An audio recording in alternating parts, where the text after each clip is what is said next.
Em nome do Pai, e do Filho, e do Espírito Santo. Amém. Vinde, Espírito Santo, vinde pela poderosa intercessão do Imaculado Coração de Maria, vossa amadíssima esposa. Meditação da história da Sagrada Paixão, segundo Luís de la Palma. Capítulo 26. O Salvador é levado para ser crucificado com a cruz às costas. O governador proclamou a sentença contra o Salvador, um de seus ministros a registrou e ele a aceitou por obediência ao seu pai com a mesma humildade e caridade com que a aceitara desde o momento em que fora concebido, e disse as palavras que em seu nome foram escritas: Meu Deus, eu quero cumprir a vossa vontade e dentro do meu coração tenho a vossa lei. Salmo 39, versículo 9. Nesse salmo também está escrito sobre o Salvador: Não quisestes sacrifícios e oblações, mas abriste-me os ouvidos. Ou, como disse São Paulo, Tu não quiseste sacrifício e oferenda, mas me formaste um corpo. Holocaustos e sacrifícios pelo pecado não foram do teu agrado. Por isso eu digo: eis-me aqui. No rolo do livro está escrito a meu respeito. Eu vim, ó Deus, para fazer a tua vontade. Hebreus 10, 5-7. Assim, não se pode duvidar de que neste momento o coração do Senhor estava cheio de fervorosos afetos, profunda obediência e ardente caridade para com Deus e os homens. E ele certamente dizia: Meu Pai, para isso nasci e para isso vim ao mundo, não para buscar descanso ou a minha glória, mas sim a vossa glória e a salvação das almas que me confiastes. Os homens eram os réus, os acusados e os que seriam condenados em vosso justíssimo tribunal. E para livrá-los da justa e rigorosa sentença que receberiam, eu me apresentei como réu e culpado no injusto tribunal dos homens, para ser condenado por eles. Recebi, Pai eterno, essa sentença no lugar da que daríeis contra eles. Que eu, inocente e justo, seja condenado por eles, e que eles sejam libertados e absolvidos por mim, mesmo sendo culpados e pecadores.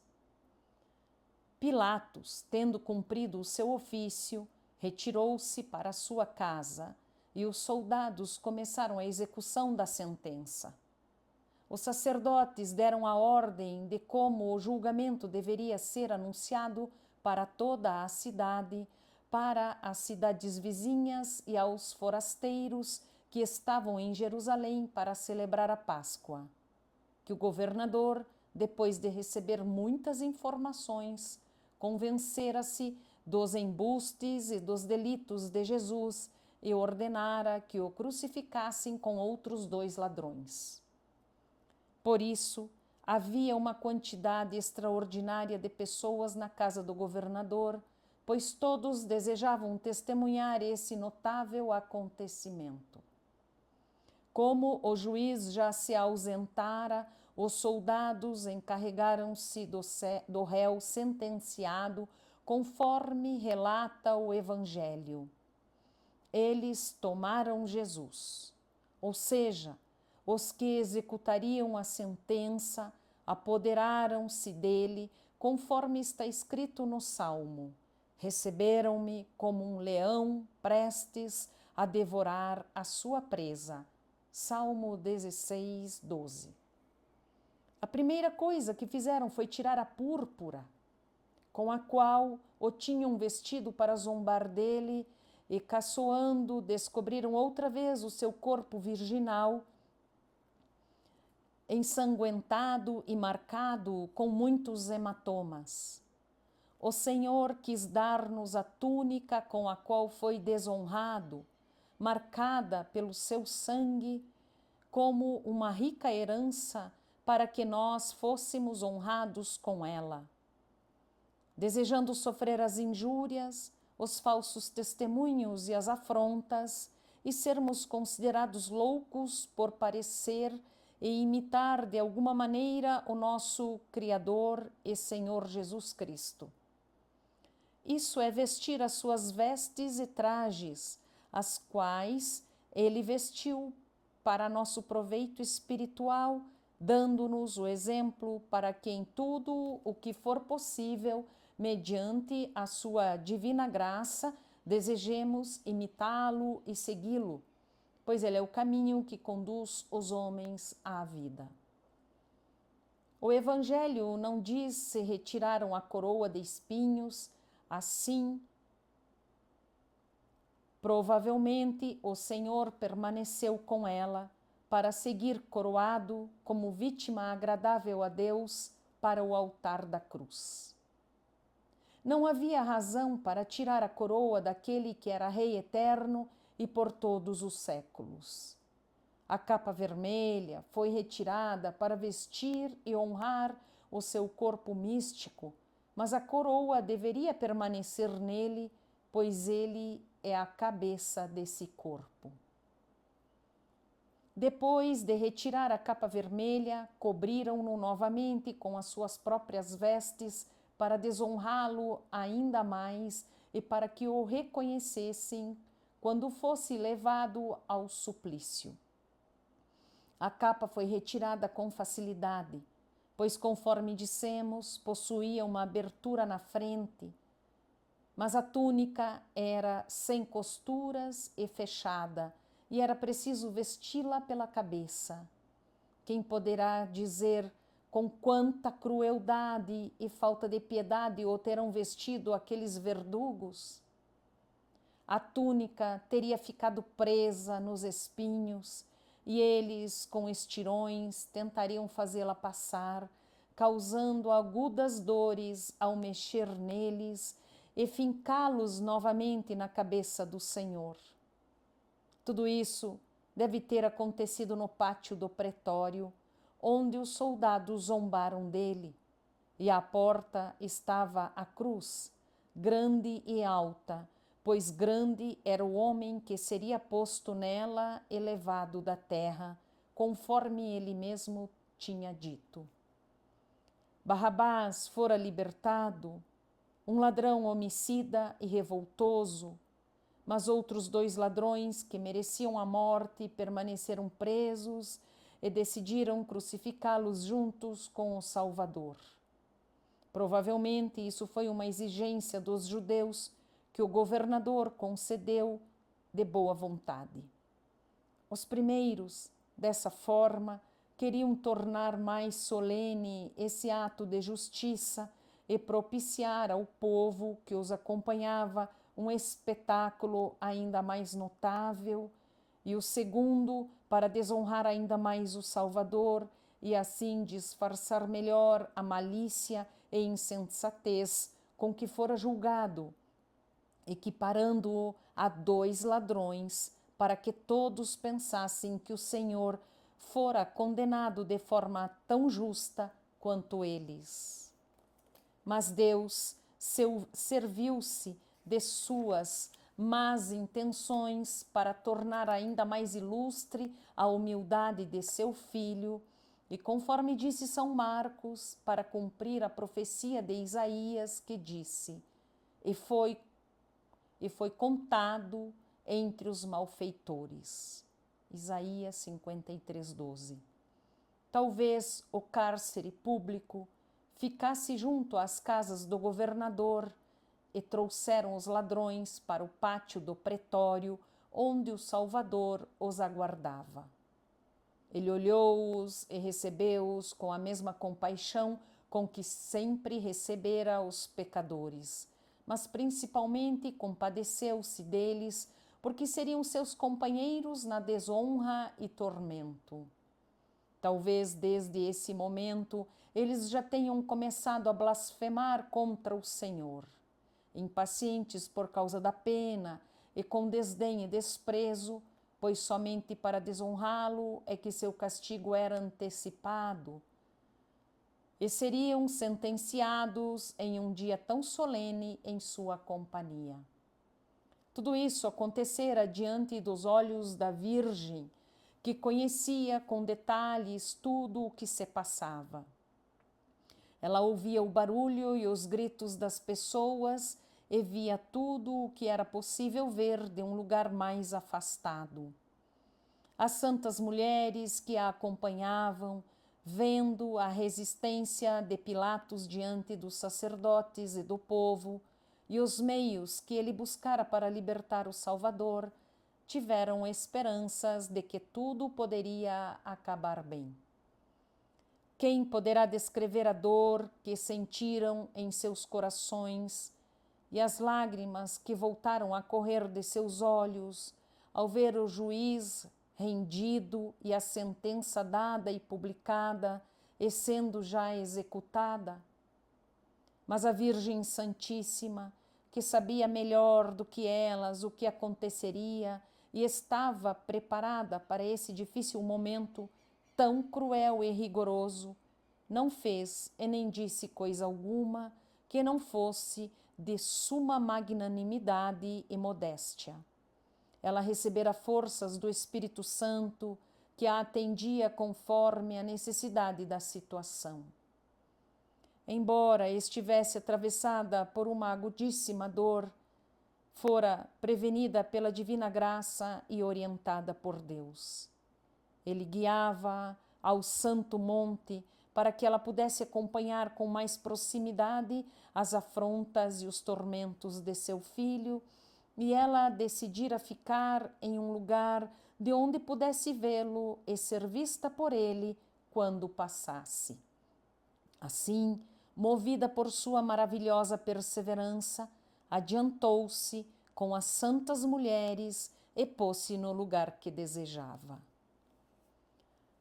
Fora da cidade havia uma pequena colina situada entre a parte setentrional e a ocidental do Monte Sião, ao lado esquerdo de quem sai pela porta da cidade chamada Judiciária, também localizada na parte ocidental da cidade.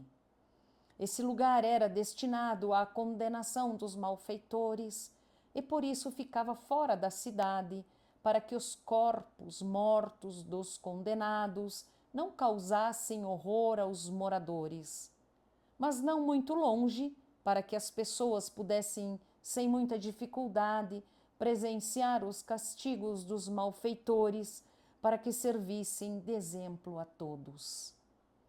Aqueles que mediram a Terra Santa dizem que este monte fica a 500 passos da cidade e a 1.321 passos da casa de Pilatos. Em hebraico, esse lugar chama-se Gólgota, e em latim significa locus Calvari, o lugar das caveiras. Para abreviar, nós o chamamos comumente de Calvário.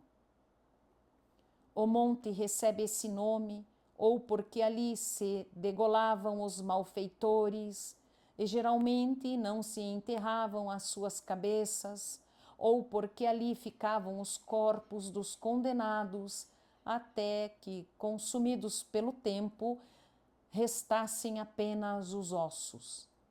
Por uma razão ou outra, esse lugar estava cheio de caveiras. Não seria justo deixar de mencionar a tradição dos hebreus e a opinião de grandes autores e santos doutores. Naquele lugar estaria enterrado o corpo do primeiro homem e pai de todos, Adão, e ali estaria a sua cabeça. E por causa de sua importância, o monte todo foi chamado de Gólgota ou Calvari locus.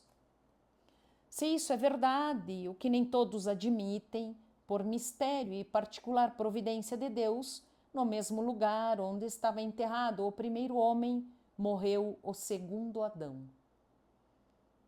No lugar onde estava o corpo daquele que foi a origem da nossa morte, foi-nos dada a vida. E foi derramado o sangue do Filho de Deus sobre a cabeça daquele que, por ser do gênero humano, comunicou a todos os seus filhos o pecado original, que seria perdoado com esse sangue. De qualquer maneira, o lugar era infame e considerado impuro pelos judeus, e era abominável para todos. Nesse lugar decidiram crucificar o Salvador, castigando-o como se fosse um malfeitor, na companhia de outros ladrões, igualando em tudo o Senhor a eles, para que a sua desonra fosse maior. Levaram-no pelas ruas públicas para o mesmo local onde costumavam executar os malfeitores. Conforme afirma São Paulo, assim se cumpriu um mandamento do Levítico, que o sangue do bezerro sacrificado por causa de algum pecado fosse levado ao tabernáculo e ao santuário, e o corpo fosse queimado fora do acampamento. Levítico 16, 27. Foi por isso que Jesus, para santificar o povo com o seu próprio sangue, sofreu do lado de fora da porta da cidade. Hebreus 13, 12. Tomaram Jesus. Depois de tudo preparado, levaram-no para ser crucificado com mais solenidade que de costume, por causa das circunstâncias particulares daquele momento. A quantidade de pessoas pelas ruas era extraordinária, pois o Senhor era muito conhecido por toda a terra e porque Jerusalém estava cheia de forasteiros por causa da Páscoa. Todos estariam falando sobre isso por terem-no condenado com tanta violência e publicidade, e dariam vários pareceres, alguns defendendo e outros acusando o Salvador, condenando com a opinião dos magistrados e sacerdotes. Todos estariam muito agitados, e iam e vinham da casa do presidente com a notícia de que logo o Senhor seria levado para o Calvário, e todos desejavam ser o primeiro a vê-lo sair sob um aspecto tão miserável. O Salvador saiu da casa do governador acompanhado por uma grande multidão, sob o poder dos verdugos e dos soldados, que o levavam com uma corda presa à sua garganta. E provavelmente foi recebido pelas pessoas que estavam à porta e na praça com muito barulho e vozeiro, conforme costumavam fazer em situações semelhantes, olhando com curiosidade para o seu rosto e observando detalhadamente o seu aspecto e o seu semblante. E ele estava tão diferente por causa do sangue, golpes e cusparadas, que somente os que tinham conversado com ele conseguiriam reconhecê-lo. A cruz do Senhor estava do lado de fora da casa de Pilatos, a uma distância de 26 passos, espaço necessário para pôr em ordem a procissão. Dizem que a cruz teria 15 pés de altura e o madeiro transversal 8. A largura seria proporcional ao seu tamanho, o quanto fosse preciso para sustentar um corpo de grande estatura. Essa cruz, tão grande e tão alta, seria a primeira coisa que o Salvador viu assim que saiu da porta, e nela reconheceu as armas de sua vitória, o cetro do seu reino, o trono de sua majestade, o tribunal de sua clemência e a chave com a qual abriria as portas do céu. Assim que se aproximou dela, os bárbaros soldados, que pareciam não possuir mais nenhum rastro de humanidade, mandaram que a colocasse sobre os seus ombros e que a carregasse sozinho até o lugar onde seria crucificado. Oh, que novo jeito de executar a sentença, fazendo que o condenado leve sobre as costas a sua cruz, que aquele que irá morrer carregue o instrumento de sua morte. Quando os homens perversos e delinquentes são levados ao suplício, escondem-lhes o instrumento que tirará a sua vida para não fazê-los sofrer ao vê-lo. E aquele que dá a vida a todos fizeram ver, abraçar e carregar sobre os seus ombros o madeiro de sua morte, no qual seria cravado. E era tão grande e tão pesada que apenas um homem saudável e robusto poderia, com dificuldade, carregá-la. O que dizer então daquele que estava exausto e consumido? Pode ser que, conforme dizem alguns, fosse costume fazer com que os condenados levassem a cruz com a qual seriam crucificados. E parece que a sentença do Salvador faz alusão a isso. Aquele que quiser vir após mim, tome a sua cruz e siga-me. Por que nos mandaria ele tomar a cruz se não fosse costume levá-las os que seriam crucificados nela? E se era assim, demonstraram não somente uma grande crueldade ao fazer o Salvador levá-la e sustentar aquele peso quando mal podia sustentar a si mesmo, mas também sumo desprezo, pois se a cruz era algo tão infame e desprezível, e que somente os que seriam executados a carregavam. Pensaram que não haveria alguém mais vil e desprezível do que ele que pudesse ou quisesse carregá-la. Não levaram em conta a sua fraqueza e nem o seu cansaço e fadiga, pois não se importavam com ele.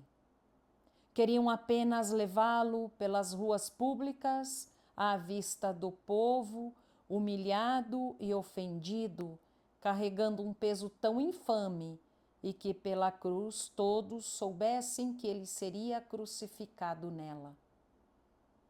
O Senhor abraçou-a de boa vontade, vendo e considerando as maravilhas que realizaria por meio dela.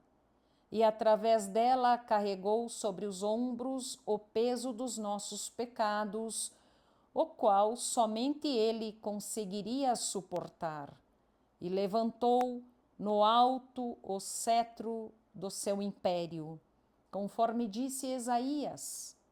Carregou sobre seus ombros o seu reino e o seu império, e tomando sobre si a cruz, saiu para o lugar chamado Calvário.